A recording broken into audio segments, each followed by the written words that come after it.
Salut à tous. C'était il y a quelques semaines, j'avais un rendez-vous galant avec une jeune femme qu'on va appeler Capucine.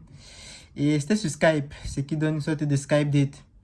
Et je me rappelle la veille du rendez-vous, je demande à une amie de Capucine, ok, qu'est-ce que je dois faire, comment me comporter, tout ça, quel parfum je dois mettre pour, entre guillemets, impressionner, vous voyez.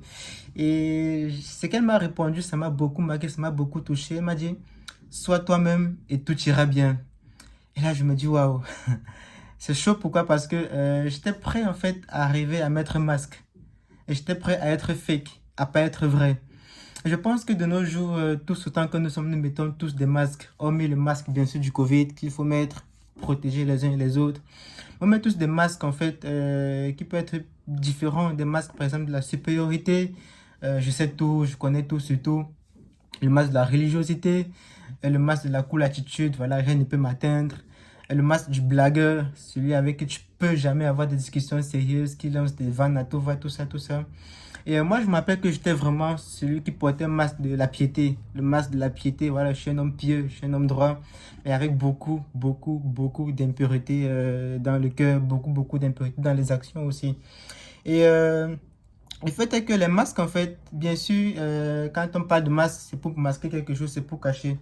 Et lorsqu'on met des masques, je crois que ça cache beaucoup de peur, beaucoup d'insécurité, beaucoup de douleur. Et c'était aussi beaucoup le cas pour moi. Et le point, c'est vraiment de se dire, ok, quel est le masque que je suis en train de porter aujourd'hui? Quel est le masque que je suis en train de mettre en ce moment? Et est-ce que je suis en train d'être vrai autour de moi?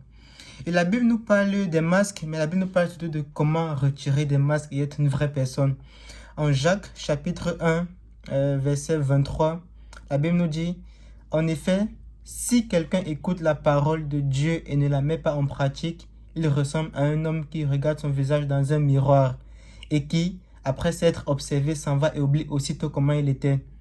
Mais celui qui a plongé le regard dans la loi parfaite, la loi de la liberté, et qui a persévéré, celui qui n'a pas oublié ce qu'il a entendu, mais qui se met au travail, celui-là sera heureux dans son activité.